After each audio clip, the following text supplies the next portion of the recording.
갈라디아서 5장 1절로 우리 4절까지 합독을 해보겠습니다. 그리스도께서 우리를 자유롭게 하려고 자유를 주셨으니 그러므로 굳건하게 서서 다시는 종의 멍에를 매지 말라. 보라, 나 바울은 너희에게 말하노니 너희가 만일 할례를 받으면 그리스도께서 너희에게 아무 유익이 없으리라. 내가 할례를 받는 각 사람에게 다시 증언하노니 그는 율법 전체를 행할 의무를 가진 자라. 율법 안에서 의롭다 함을 얻으려 하는 너희는 그리스도에서 끊어지고 은혜에서 떨어진 자로다. 아멘.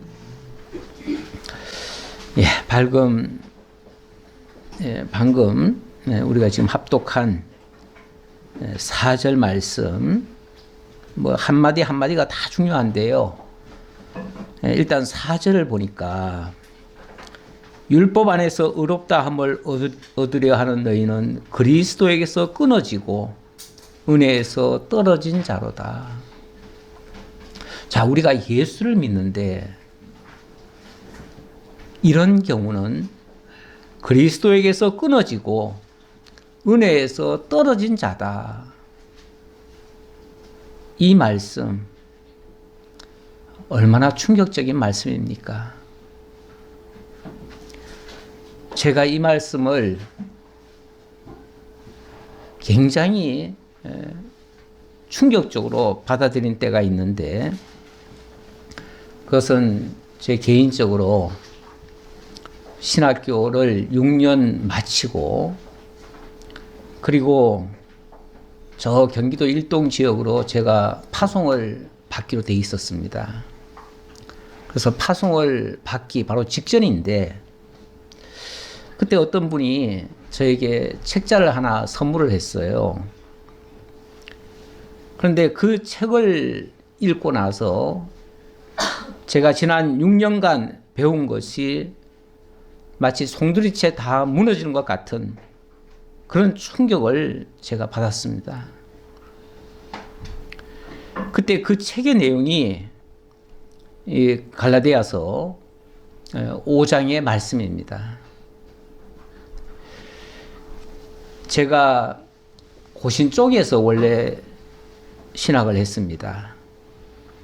그러다 보니까 상당히 율법적으로 훈련을 받았었죠. 물론 그 이전에는 제가 그냥 집사 시절에는 그리고 총각 시절에는 제가 일반 그냥 교회에 다녔어요. 거기서는 굉장히 자유하게 신앙생활을 했었어요. 그때는 사실 말씀이 그렇게 중요한 줄 잘 몰랐어요. 교회에서 제가 청년회 회장도 하고 교회학교 교사도 하고 나름대로는 열심히 한다고 했는데, 그때는 그 교회 목사님께서 성경을 그냥 뭐라고 할까요? 주제 설교, 제목 설교, 제목 설교를 하시기 때문에 이 목사님이 설교를 한 1000개를 만들어 놨어요. 우리 보고도 그러더라고요. 제가 신학교 간다고 하니까 설교 한 1000개만 만들어 놓으면 평생 써먹을 수 있어 그러시더라고요. 그게 아주 좋은 아이디어라고 저한테 말씀하셨는데, 당신이 실제로 그렇게 만들어 놓고 필요할 때마다 하나씩 뽑아가지고 설교하시는 거예요. 그러니까 한 3년 지나니까요, 똑같은 설교가 또 나와요. 맨날 제목 설교니까요. 성경 전체에 대해서는 배운 바가 없고 그저 좋은 말씀 하나씩 뽑아가지고 설교를 하다 보니 사실 성경이 뭔지 무슨 내용으로 들어있는지 잘 몰랐어요. 그래도 그냥 교회가 좋다고 열심히 다녔는데, 제가 결혼을 하고 나니까 집사람은 한 절 한 절 배운 그런 교회에서 신앙생활을 했더라고요. 이제 집사람이 이 교회에서는 만족이 안 되는 거예요. 말씀이 너무 가볍고 내용이 없는 거예요. 그러니까 오전 예배만 끝나면은 당신이 다니던 교회로 가버려요. 이러니까 저도 속상하잖아요. 오전 예배만 드리고는 그냥 가버리니까. 그래서 나중에는 제가 한번 따라가 봤지요. 도대체 거기 말씀이 어떻길래 그러냐 하고 가봤더니 한 절 한 절 성경을 가르치는데 제가 지금까지 듣도 보도 못한 소리를 하시는 거예요. 그때 어찌 보면 말씀의 맛을 처음 느껴봤어요.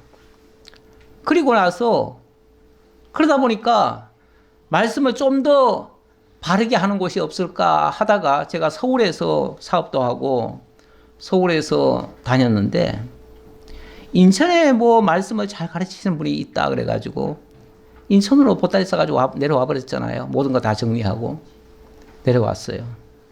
내려왔는데 물론 그 교회도 말씀을 한 절 한 절 가르치긴 해요. 그런데 거기서 신앙생활 한참 하다 보니까 계속 말씀이 억눌러요. 왜냐하면 그 말씀을 율법처럼 우리에게 다 지켜야만 구원을 받고 그렇지 않으면 구원 못 받는다. 이런 식으로까지 얘기를 하니까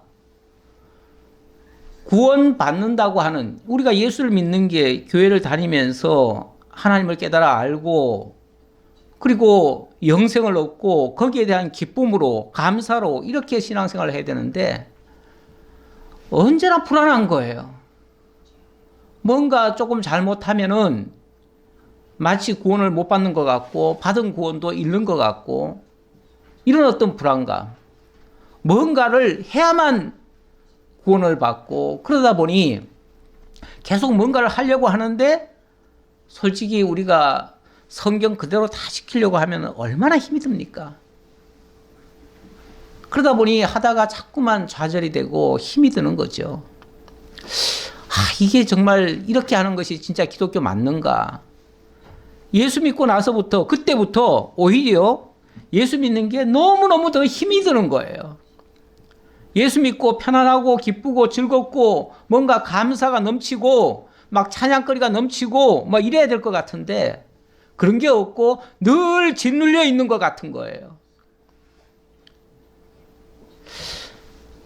그래서 이게 뭔가 아닌 것 같다. 그래가지고 내가 성경을 좀 더 제대로 좀 배워야 되겠다 해가지고 그때 제가 신학교를 간 거예요. 사실은 신학교는 배르다가 한참 후에 갔습니다. 그래서 제가 결혼하고 아기 낳고 아기도 한참 큰 다음에 그 다음에 제가 신학교를 갔어요. 가서 한 6년간 아무래도 그쪽 교회에서 소개한 신학교다 보니까 거기도 율법적으로 좀 가르쳐요. 근데 거기서 배우다 보니 아무래도 그쪽으로 더 기울어졌었죠. 뭔가 신학을 하면서도 명쾌하지 않아요. 말씀은 많이 배우는데 배우면 배울수록 더 힘이 들어요. 그러던 중에 제가 이 갈라디아서 5장을 자세히 풀어놓은 그 책을 보고 제가 너무나 충격을 받은 거예요. 지금까지 내가 하고 있는 것이 율법을 내가 다 지켜서 의롭게 되고 거룩하게 되고 하나님의 나라에 정말 내 힘으로 들어가고 이렇게 하는 것처럼 했던 것이었구나. 그렇다면 결국은 내가 잘못하면은 그 하나님 나라에 들어가지도 못하고 조금만 실수하면 또 지옥 갈 수도 있다고 하는 이 두려움. 이게 신학을 마치고 나서 느낀 감정이에요. 그것도 이 갈라디아서를 보고 루터가 원래는 신부잖아요. 신부예요.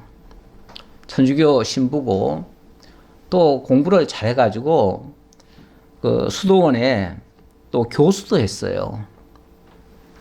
그래서 늘 성경을 자기가 가르치기도 하고 그랬는데 그 말씀대로 살려고 정말 발버둥을 쳤지요. 발버둥을 치고 그렇게 몸부림을 치다가 어느 날 이 고통에서 벗어날 수 있는 방법이 뭘까? 그 바티칸 성당의 그 계단을 무릎으로 기어 내려가라. 뭐 이런 얘기를 선배로부터 듣고 그렇게 하면 혹시 그게 해결이 될까 해가지고 하다가 중간에 벌떡 일어났잖아요. 아, 이거 아니다. 뭐 잘못됐다. 물론 자기가 로마서 1장 17절을 읽다가 그 말씀을 깨달았다는데 우리가 구원을 받는 것은 오직 믿음으로 되는 것이지 행위로 되는 것이 아니다. 그래서 무릎 꿇고 기어 내려오다 말고 벌떡 일어나가지고 이거는 아니다 하고서 그 길로 돌아온 거 아닙니까? 돌아와가지고 그리고 물론 그 당시에 워낙 그 천주교가 정말 암울하게 만들었었죠. 뭐 큰 사업을 벌이면서 돈이 필요하니까 면죄부를 팔기도 했고 그것뿐이 아니라 가장 큰 문제는요. 그 당시 천주교는 원래 2층 교회관을 가지고 있습니다. 2층 교회관이 뭐냐면 사제 그룹과 평신도 그룹이 따로 있어요. 그러니까 교인이 다 똑같은 교인이 아니에요. 사제 교인이 있는 거고 또 평신도 이 교인이 따로 있는 거예요. 그래서 이 성경을 접하고 말씀을 읽고 해석하고 가르치고 하는 것은 사제들만이 할 수 있는 거예요. 일반 평신도는 성경 자체에 접근도 못해요. 성경을 읽었어도 안 돼요.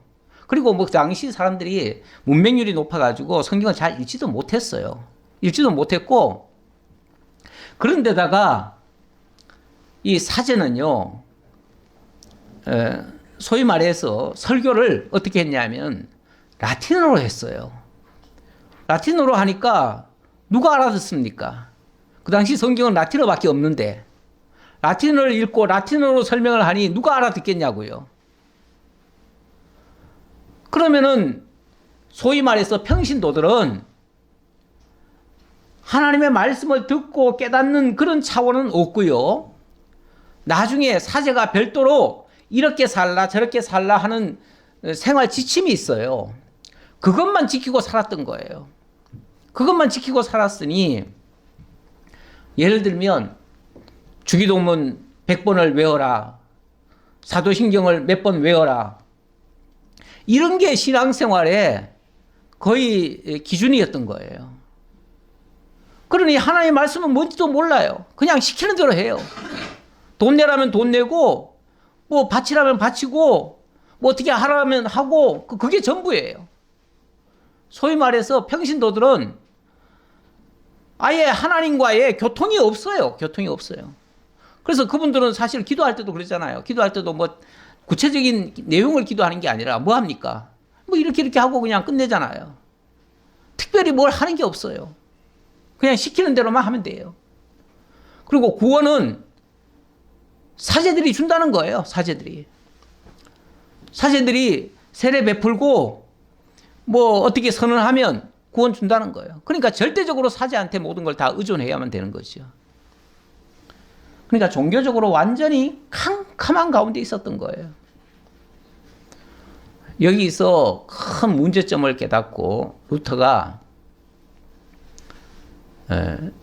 천주교의 그 잘못된 점 95개 항을 다 쓴 거 아닙니까? 써가지고 자기가 가르치고 있던 그 신학교 정문에다가 그걸 갖다 딱 붙여놔 버렸어요. 크게다가. 난리가 났죠. 난리가 났어요. 당장 루터 잡아들이고 파문시키고 그리고 정말 사형 선고까지 내렸죠. 원래 천주교는 그 이전에도요. 자기네들의 그 교리나 이런 거에 저항을 하면 완전히 이단이다 또는 그 마녀다 해가지고 다 죽였어요. 뭐 화형을 시킨 예도 많고요. 그렇게 해서 루터도 죽게 만들었는데 다행히 그 당시에 어떤 한 권력자가 그를 빼돌려 가지고 숨겨놓고 뭘 하게 했냐면 성경을 번역하게 했습니다. 그래서 숨어서 한 1년 동안 숨어 있으면서 성경을 독일어로 번역을 했어요. 그래서 그 성경을 가지고 모든 사람을 다 읽으라고 내준 거예요. 그래가지고 그 성경을 읽고 나니까 지금까지 우리가 속았구나 라는 생각을 한 거예요. 사람들이. 속았구나라고 생각을 하니까 너도 나도 이제 반기를 든 거죠. 그렇게 해서 종교개혁이 성공이 된 겁니다. 사실은 뭐 마틴 루터 혼자 한 건 아니에요. 혼자 한 건 아니고 그 이전부터 이런 운동이 몇 번 있었는데 그렇게 했던 사람들이 루터 이전에 했던 사람들은 다 죽었어요. 다 사형당했어요. 그런 말을 입 밖에도 못 내게 했어요. 그런데 마침 루터 때는 그래도 돕는 손길이 있어서 죽지 아니하고 이 뜻을 펼칠 수가 있었고 그 이후에 이제 완전히 이 신교가 소위 말해서 허락을 받은 거예요. 그 다음부터는 자유롭게 복음을 전할 수 있도록 정치적으로도 해방을 받은 겁니다. 그때부터 진정한 자유를 얻게 된 거예요. 저도 개인적으로는 이 갈라디아서 5장이 저에게 종교 개혁을 일으킨 겁니다. 제 개인적으로 종교 개혁을 일으킨 거예요. 그래서 제가 어느 교회 파송 받기로 돼 있었는데 제가 파송을 거절했죠. 거절하고 그리고 나서 다시 배워야 되겠다. 그래서 어찌 보면 그동안 성경은 정말 많이 배웠습니다. 엄청 많이 배웠어요. 엄청 많이 배웠는데 그 뒤에 제 방향을 바꾼 거예요. 이 말씀을 듣고 나서 깨닫고 나서 제가 완전히 방향을 바꿔가지고 완전히 복음이라고 하는 새로운 개념을 정립을 하고 그리고 나서 정말 성경이 주는 진리가 주는 참된 자유를 얻게 되어지고 거기에 기초해서 이제 저도 이 바른 복음을 증거해야 되겠다 해서 아마 제가 그때로부터 상당 기간 제가 공부를 다시 하고 그러다 보니까 제가 목회를 시작한 게 좀 늦습니다. 좀 늦어요.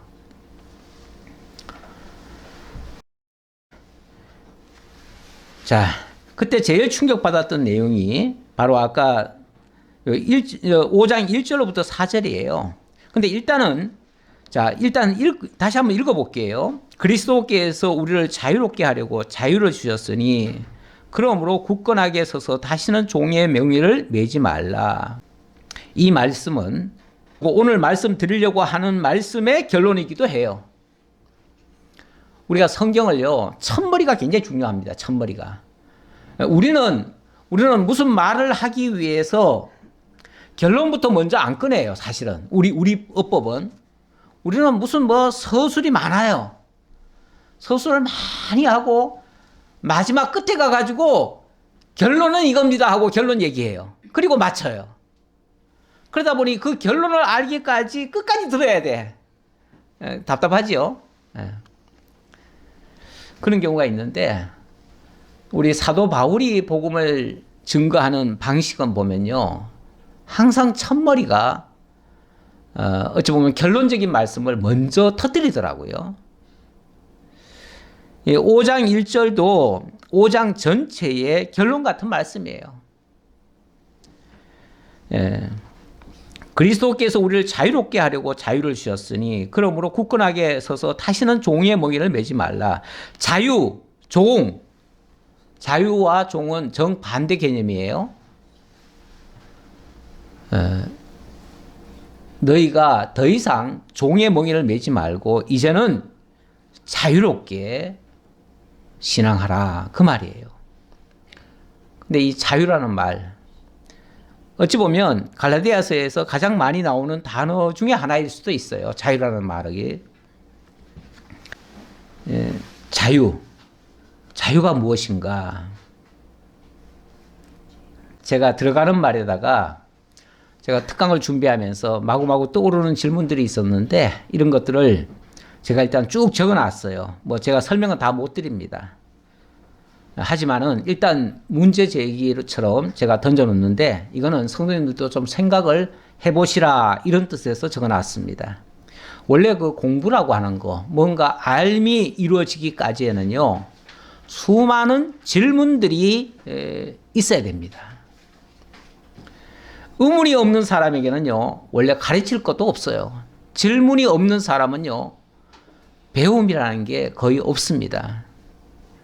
나는 뭐 궁금하지도 않고, 알고 싶지도 않고, 물어보지도 않고, 그분들은 죄송하지만 뭘 깨닫는 게 좀 어려울 거예요. 쉽지 않을 거예요. 또 누가 가르치려고 해도요, 잔소리처럼 들릴 거예요. 듣기 싫을 거예요. 왜? 내 관심이 없는데. 근데 원래는 좀 의문이 있어야 됩니다. 질문거리가 있어야 됩니다. 자꾸 물어보셔야 됩니다, 사실은. 그러면은 답이 나옵니다. 사실은 질문하는 사람도요, 질문하다 보면 자기가 스스로 답을 찾기도 해요. 그래서 질문은 공부하는데 굉장히 중요한 요소입니다. 종교개혁은 왜 일어났는가? 종교개혁 이전의 상황은 어땠는가? 제가 사실은 다 얘기한 거죠. 종교개혁 이후의 변화는 어떻게 되었는가? 오늘날요, 만약에 종교개혁이 일어나지 않았다라고 한다면요, 오늘도 이렇게 발전된 세상을 보지 못할 것입니다. 여전히 중세시대에 그 모습을 그대로 띠고 있을 겁니다. 뭐 그렇게도 살긴 살겠죠. 다만 종의 먹이를 메고 살겠죠. 종처럼 살겠죠. 모두가 다 종처럼 살겠죠. 그렇게 살고 싶으면 종교 개혁이 필요 없을 겁니다. 그러나 우리가 밝히 깨어나서 정말 하나님이 원하시고 기뻐하시고 하나님이 인도하심을 받으시려면 우리도 종교개혁에 참여를 해야 됩니다. 그리고 종교개혁은요, 지금 507년 전에 일어난 건데요, 그때 단회적으로 일어나고 끝난 게 아닙니다.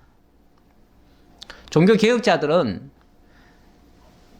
내가 이렇게 개혁했으니 내 말 들어라 이렇게 말하지 않습니다. 그렇게 말하는 종교개혁자는 아무도 없습니다. 내 시점에서 이렇게 깨닫고 이렇게 발견했지만 여기에도 오류가 있을 수 있고 여기에도 분명히 잘못된 게 있을 수 있으니 끊임없이 개혁하라고 합니다. 원래 개혁 그러면 뭔가 막 다 뒤집어 엎는 것 같은 느낌을 받지만요, 개혁이란 말은 리폼드라고 합니다. 본래의 형태로 돌아가는 것. 그러니까 본질을 찾아서 본질 속으로 들어가는 거예요. 근본적으로 돌아가는 거예요. 근본은 어디 있습니까? 근본은 만유의 창조자이시고 만유를 다 섭리해 가시는 하나님께 있는 거예요. 모든 기준은 하나님이어야 돼요. 하나님이 가장 근원적으로 모든 것을 지으시고 질서를 만드시고 그 질서를 따라서 우리로 하여금 살아가게 하시는데, 인간이, 첫사람 아담이 선악을 알게 하는 나무의 열매를 먹은 그 순간부터 자기 생각이 발전을 해요. 자기도 눈 떴다고 자기 판단대로 모든 가치 기준을 결정을 해버려요. 그래서 하나님이 이게 선이야 라고 하는데, 아니에요, 나는 그게 싫어요, 나는 이게 선이래요 하면서 자기 마음대로 자기 하고 싶은 것을 내세우다가 결국은 하나님과 등지게 되어지고 하나님을 떠나게 되어지고 결국은 하나님께로부터 추방을 당하고 영적으로 단절 상태까지 이르러서 영생을 마땅히 얻어야 될 존재가 사망 가운데로 빠져버린 그런 비참한 상황에 인류가 놓였던 겁니다. 그런데 그 하나님께로부터 틀어진 그 관계를 다시 회복하고 하나님이 정말로 기뻐하는 일을 우리도 같이 기뻐하고 하나님이 원하는 일을 우리도 같이 하고 그 하나님께로 돌아가는 것이 어찌 보면 자유인 거예요. 자유. 자유라고 하는 게 내 마음대로 하는 게 자유가 아니고, 왜냐하면 진정한 자유자는 모든 것의 근원이신 하나님께 있는 거예요. 하나님만이 절대 자유자예요. 어떤 사람은 인간도 하나님이 자유의지를 주셔가지고 자유롭게 살도록 하지 않았느냐 라고 말하지만요, 이걸 기억하셔야 됩니다. 인간을 비롯한 모든 피조물들은요, 스스로 난 자가 아니에요. 스스로 난 자가 아니고 하나님에 의해서 지음받은 존재예요. 지음받았다고 하는 것은 지은 자의 의도대로 되는 거예요. 그렇잖아요?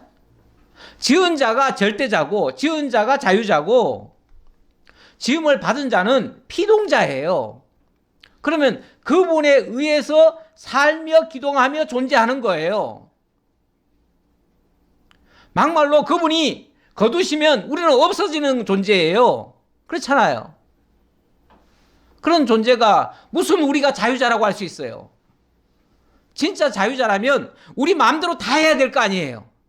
나 스스로 태어나야 되고 나 스스로 안 죽어야 되고 나 스스로 모든 걸 다 할 수 있어야 되잖아요. 그렇게 할 수 있나요? 우리는 오늘은 이렇게 살고 있지만 내일 어떻게 될지 몰라요.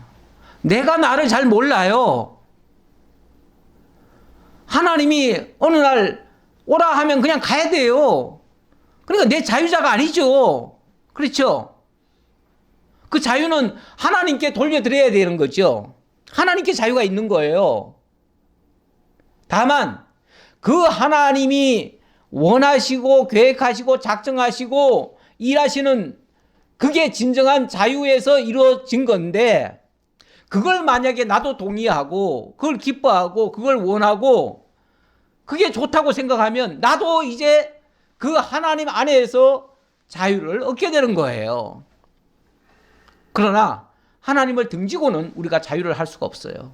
그래서 우리가 만약에 자유가 있다면, 우리에게 자유의지가 있다면, 그래서 뭐 어떤 사람은 자유의지를 줬으니까 선악을 알게 하는 나무의 열매도 막 따먹고 그러지 않았느냐 그러는데, 엄밀하게 말하면 우리는 종속적인 자유의지를 가지고 있는 겁니다. 근데 그나마도 첫사람 아담이 그랬던 것이고요. 그 이후에는 에덴 동산에서 쫓겨나 버렸어요. 쫓겨났어요. 그리고 영적으로는 죽은 상태가 돼버렸어요. 죽은 상태에서, 근데 이 사실을 모르죠? 사람들이. 죽었다는 사실을 모르죠? 내가 지금 육체가 살아있으니까 살아있다고 생각하지만 하나님과의 그 영원한 생명 관계가 단절된 상태는 죽은 상태나 똑같아요. 그리고 실제로 이렇게 육체가 지금 움직이고 있다가 어느 날 그냥 죽으면 그냥 그걸로 끝날 수도 있어요. 그런데 우리 하나님께서는 우리를 그렇게 내어버려 두시는 것이 아니고, 원래 만세 전부터 하나님이 계획하시기를 당신의 아들로 삼으실 계획을 세우셨기 때문에, 그래서 우리의 그 죄값이나 우리가 스스로 하나님 앞으로 나올 수 없는 관계를 회복하기 위하여 그리스도를 보내주신 거예요. 그리고 그 그리스도가 하나님과 우리 사이에 진정한 중보자가 되셔서, 내가 곧 길이요 진리요 생명이 되셔서 당신을 통해서 아버지께로 나아갈 수 있는 길을 열어주신 거예요. 그렇게 하시려고 우리에게 진리로 다가오신 거예요. 복음 진리로 우리를 깨우쳐 주시는 거예요. 그래서 예수님이 이렇게 말씀하시잖아요. 진리를 알지니 진리가 너희를 자유롭게 하리라. 진리가 없을 때는 우리가 자유롭지 못했다는 거예요. 자유롭지 못했으면 어떻게 됐어요? 우리가 죄와 사망 가운데 내던져져 버렸는데 그거는 사탄 아래에 들어간 꼴이에요. 사탄의 지배를 받은 거예요. 그러면은 내어버려졌으니까 이제는 원래 하나님의 종이었던 존재가 사탄의 종이 돼버린 거예요. 그리고 나서 자기가 하고 싶은 대로 육체의 본능대로 하는 모든 일들은 사탄의 종로로 타는 거예요. 그게 바로 종의 멍에인 거예요. 종의 멍에. 그런데 착각을 해요. 유대인들도 착각했어요. 예수님께서 방금 말씀드린 것처럼 진리를 알지니 진리가 너희를 자유케 하리라고 하니까 우리는 본래 자유인인데 무슨 우리 보고 다시 뭘 자유롭게 한다고 그런 말을 하느냐. 우리는 자유인이다. 이렇게 얘기를 해요. 예, 우리는 지금까지 남의 종이 된 적이 없다. 그런데 예수님은 그렇게 말하죠. 그게 바로 마귀에게 종로를 타고 있다는 증거다. 너희는 독사의 자식들이다. 이렇게까지도 얘기를 하죠. 좀 심하게 표현하면. 독사의 자식들아. 뱀들아. 막 이렇게까지 얘기를 하죠. 왜요? 뱀, 독사 이런 것들이 다 마귀를 지금 얘기하는 거거든요. 마귀의 종로를 했다 그 말이에요. 그 종의 멍에. 근데 이 종의 멍에가 지금 오늘 본문에서는 사실은 율법을 가지고 또 얘기를 합니다. 율법 자체는 하나님의 말씀이지만 그거를 우리가 지켜서 의롭게 되려고 하는 그 자체가 바로 자기 생각대로 하는 거다. 그런 뜻이에요. 그래서 내가 할례를 받는 각 사람에게 다시 증언하노니 그는 율법 전체를 행할 의무를 가진 자라. 만약에 할례를 통해서 구원을 받겠다고 한다면 하나님의 백성이 되겠다고 한다면 그 말이에요. 이거는 왜 이 말을 하게 됐냐면 사도 바울이 갈라디아라고 하는 소아시아 지역에 여기 갈라디아가 한 교회를 얘기하는 게 아닙니다. 갈라디아 한 교회가 아니라 갈라디아 지역, 지금으로 말하면 여기 인천시, 인천 안에 있는 모든 교회들에게 보내는 편지다. 이런 식이에요. 그러니까 갈라디아 지역에 있는 모든 교회에게 이 편지를 보내겠다 하면서 시작을 했는데 사도 바울이 소아시아에 복음을 전하고 그곳에 교회가 세워졌습니다. 그래서 오직 예수 그리스도, 오직 믿음, 오직 하나님의 은혜로 구원을 받는다라고 알려줬어요. 근데 그 뒤에 유대 교사들이 와가지고 아니다. 너희들이 다시 할례를 받아야 되고 다시 율법을 지켜야 된다. 율법 안 지키면 얻은 구원도 잃어버린다. 이렇게 말을 했던 거예요. 이렇게 말을 하니까 그래서 그러면 할례를 받아야 된다면 우리도 그러면 할례 받아야 되겠다라고 말한 거예요. 그러니까 사도 바울이 거기에 대해서 너희가 이제 와서 다시 할례를 받는다고 생각한다면 받으려고 한다면 할례만 받을 게 아니라 율법 전체를 다 지켜야 돼 그 말이에요. 만약에 할례를 받아서 구원에 이른다면 할례 하나만 지켜서 되는 게 아니야 그 말이에요. 그럼 뭐 해야 돼요? 율법 다 지켜야지요.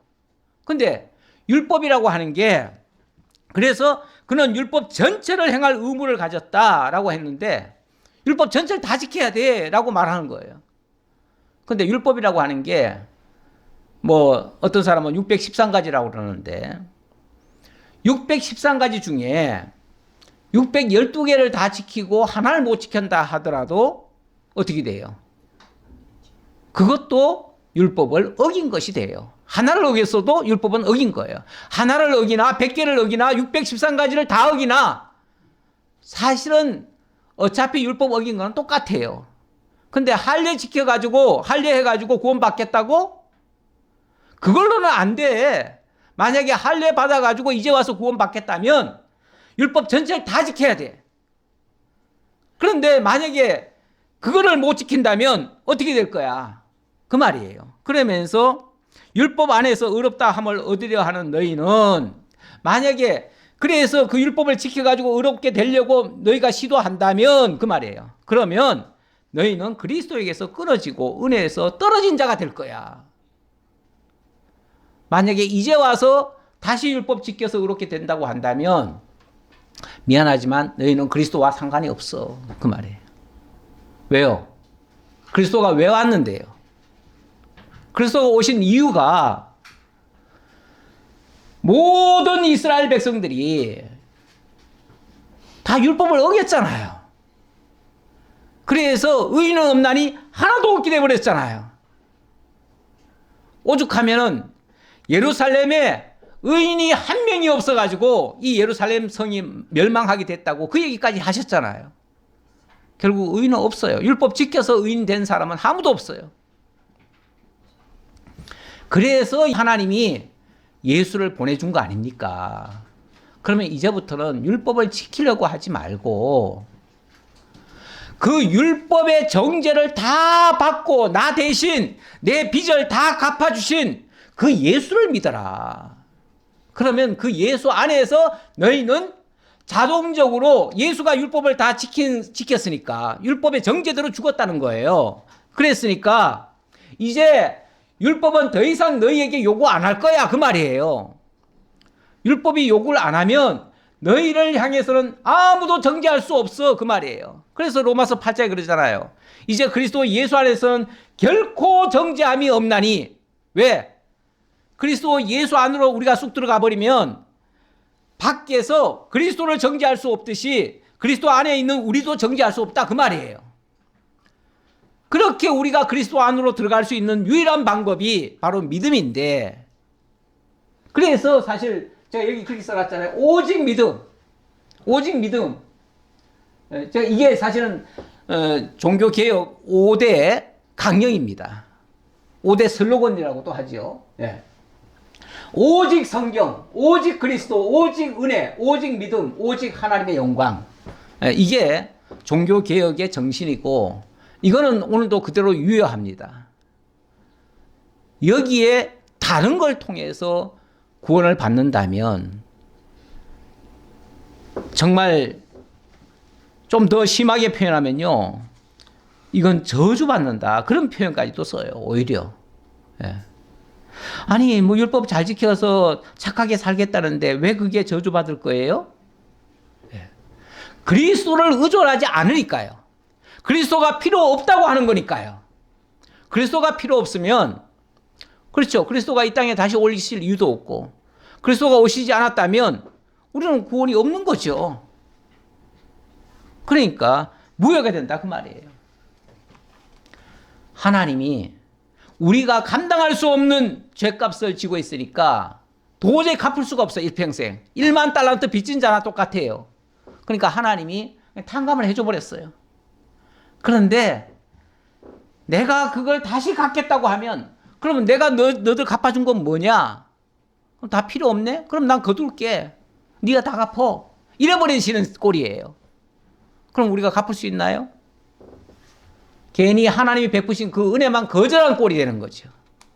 그래서 그 은혜에서 떨어진 자다 이렇게 얘기하는 거예요.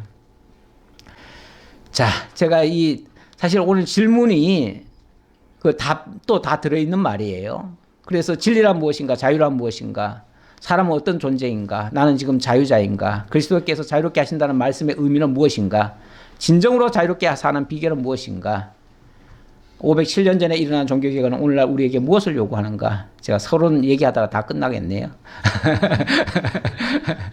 예. 뭐 그래도 상관없죠? 예, 상관없을 겁니다. 예, 조금 더 나가보죠. 5절 보겠습니다.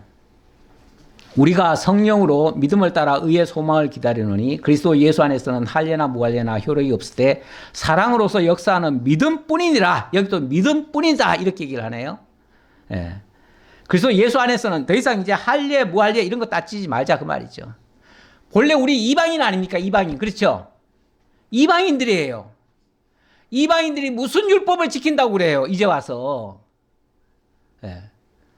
율법 다 지키려고 하면요. 사실은 유대인들도 못 지켰어요. 그래가지고 유대인들 지금 예수 믿는 사람이 거의 없죠? 없어요. 뭐 3%도 안 된다고 그래요. 예. 그 사람들은 예수가 필요 없고 자기네들 스스로 예수를 그들은 메시아로 안 받잖아요. 예. 그런데 율법을 그대로 지키겠다고 하는 사람들도 결국은 예수를 거절하는 것이다. 좀 더 나가봅시다. 13절 형제들아 너희가 자유를 위하여 부르심을 입었으나 그러나 그 자유로 육체의 기회를 삼지 말고 오직 사랑으로 서로 종노릇하라. 예, 자유를 위하여 부르심을 입었다. 우리 하나님이 이 자유에 이르게 하기 위해서 그 자유는 우리 마음껏 하는 자유가 아니에요. 다시 말씀드리지만 하나님의 자유, 하나님 안에 들어가게 하고 그 안에서 진정한 자유를 누리게 하는 것, 그 자유를 얘기하는 거예요. 그 자유를 위해서 우리를 불렀는데 그런데 우리는 자유하면은 내 마음대로 할 수 있는 것이냐 생각하고 나는 이제 자유자다 하면은 이제 뭐 하나님 제껴놓고 내 마음대로 하려고 그래요. 그게 바로 육체의 기회로 삼는 거예요. 예, 그런 기회를 삼지는 말고 오직 사랑으로 서로 종노릇하라. 예, 하나님의 자유자답게 산다는 것이 무엇인가? 거기에 대한 답을 이렇게 얘기하고 있는데요. 16절에 내가 이르노니 너희는 성령을 따라 행하라. 그리하면 육체의 욕심을 이루지 아니하리라. 육체의 소욕은 성령을 거스리고 성령은 육체를 거스리나니 이 둘이 서로 대적하므로 그러면서 18절 너희가 만일 성령의 인도하시는 바가 되면 율법 아래 있지 아니하리라. 이제는 성령을 쫓아 행하라. 성령을 따라 행하라. 성령의 인도를 받으라. 이렇게 얘기를 하네요. 성령의 인도를 받는다는 것이 성령이 어떻게 인도하죠? 무슨 뭐 밤에 꿈처럼 나타나가지고 이렇게 해라 저렇게 해라 지시하시나요? 성령을 다른 말로는요 진리의 영이라고도 합니다. 그리고 보혜사라고도 합니다. 먼저 하나님의 말씀이 성경에 기록돼 가지고 우리에게 읽혀지고 들려집니다. 그러면 성령께서 그것을 우리 마음속에 깨달아 알도록 옆에서 보혜사로 변호사로 도와주셔요. 그래서 그게 무슨 뜻인지 이해되게 만들어요. 성령이 교사인 거예요. 교사. 하나님의 말씀을 우리 곁에서 알려줘요. 이게 하나님의 뜻이야. 이렇게 하는 거야. 라고 알려줘요. 그걸 우리가 깨닫고 그 말씀을 따른다. 그 말이에요. 근데 그 말씀을 따르는 게 뭐냐?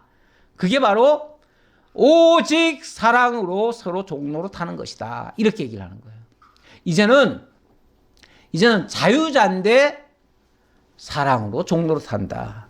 마치 어머니가 자녀를 낳고 기르면서도 그 자녀를 위해서 당신이 섬겨주잖아요. 그렇죠? 마치 종처럼 해주잖아요. 어떨 때는 엄마가 그런 얘기도 하죠. 내가 네 종이냐? 이런 말도 하는데 종 노릇 해주시는 거예요. 뭐 다른 걸로 하는 게 아니라 사랑으로 해주는 거예요. 사랑으로. 그렇죠? 사랑 때문에 하는 거예요. 이유가 없어요. 우리 그리스도께서도 우리에게 종 노릇 하신 거예요. 사실은 우리를 위해서 섬겨주신 거예요. 예수님이 그러잖아요. 그 하루는 일부러 그걸 보여주시려고 대물 떠다 놓으시고 당신이 일일이 발을 씻겨주시잖아요. 내가 너희 선생으로서 이렇게 종노릇 하니까 너희도 이렇게 사랑의 종노릇 하라 알려주시겠잖아요. 그게 본을 보이신 거예요. 우리가 이거는 시켜서 하는 종이 아니에요. 이거는 자발적으로 기뻐서 성령의 인도 따라 하는 종이에요. 자, 여기서 나오는 그 열매가 있어요. 그 열매가 뭐냐면 22절 보겠습니다.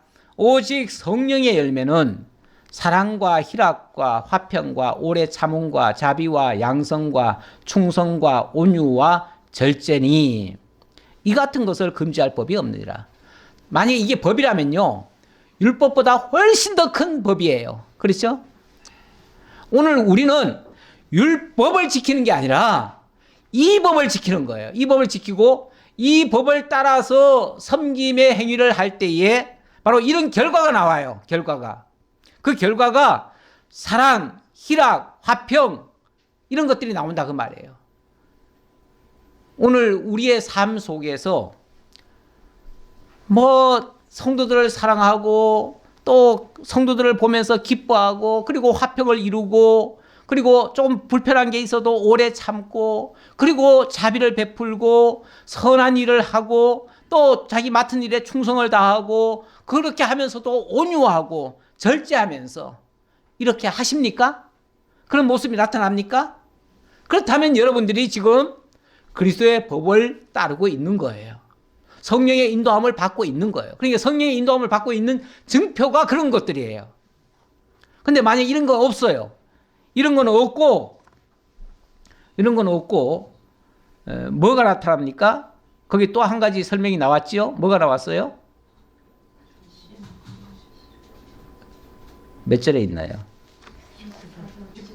19절에 보면 육체의 일은 분명하니 육체의 일이라고 하는 건요, 자기가 자유인이라고 하면서 자기 마음대로 하는 거예요. 그런데 사실은 알고 보니까 그게 마귀에게 종로로 타고 있는 거예요. 마귀에게 종로로 타고 있는 모습은 어떤 열매로 나타나느냐 이거예요. 곧 음행과 더러운 것과 호색과 우상숭배와 주술과 원수 맺는 것과 분쟁과 시기와 분냄과 당짓는 것과 분열함과 이단과 투기와 술취함과 방탕함과 또 그와 같은 것들이라. 그와 같은 것들, 그런 것들만 나타나고 있다. 내 속에서, 내 마음 속에서 또는 내 행동에서. 사람들이 미워 죽겠어요. 그냥 다 꼴보기 싫어요. 만약에 이런 생각만 자꾸 든다면 내가 지금 성령의 인도함을 받는 건지, 정말 종의 멍에를 메고 육체의 기회로 삼고 육체가 본능이 시키는 대로 하는 건지 깨달아 봐야죠. 이거를 뭘로 바꿔야 됩니까? 성령의 인도함을 받는 걸로 바꿔가는 거죠. 그 바꿔가는 걸 뭐라고 그러냐면 개혁이라고 그래요. 개혁. 종교 개혁도 좀 큰 틀에서는 전체 이 기독교라고 하는 틀이 그렇지만 개인적으로는 이거 하나씩 바꿔가는 게 개혁하는 거예요. 이 개혁 작업이 한 번 하고 말 겁니까? 한 번 하고 말면 안 되죠. 오늘같이 바쁜 날 제가 이 말씀을 다시 한번 강조합니다. 이거는 미룰 일이 아닙니다. 신앙생활이라고 하는 게 이거의 투쟁입니다. 이 개혁 작업이에요. 끊임없는 개혁 작업. 자기 개혁. 이것이 끊임없이 이루어져야 됩니다. 결론적인 말씀, 다시 1절 제가 아까 결론이라고 그랬으니까, 그리스도께서 우리를 자유롭게 하려고 자유를 주셨으니 이제 우리는 자유인 맞습니다. 자유인은 맞아요. 그런데 그리스도 예수 안에서의 자유인이다. 그런데 만약에 우리가 마귀의 종로로 타면 자유인이라고 하면서 종로로 타는 꼴이다. 종의 멍에를 메고 있는 거다. 요거를 우리가 기억했으면 좋겠고요. 이제 와서 다시 율법적으로 돌아간다고 하면 그거는 정말 그리스도가 필요 없다고 하는 것과 똑같다. 그래서 그것은 옳지 않다. 성령을 따라 행하라. 그래서 이제 그리스도께 받은 자유 반드시 지켜가고요. 성령을 따라 행하고, 그리고 진리를 알지니 진리가 너희를 자유롭게 하리라는 말씀대로 부단히 자기를 개혁해 가는 일, 이것이 오늘 갈라디아서 5장이 주시는 권면의 말씀입니다. 기도하겠습니다. 감사합니다. 하나님, 오늘 종교개혁주의를 맞아서 다시 한번 우리의 신앙의 위치가 어디에 와 있는지 자신을 돌아보고 또 진정한 개혁을 하기 위하여 오늘 이 자유에 관계되는 진정한 자유가 무엇인가를 살펴보는 시간 가졌습니다. 교사이신 성령께서 곁에서 좀 더 알기 쉽게 풀어주시고 깨닫게 하시고 믿어지게 하시고 진정한 자유자로 살아갈 수 있는 저희 모두가 되게 하옵소서. 감사드리옵고 예수님 이름으로 기도하옵나이다. 아멘.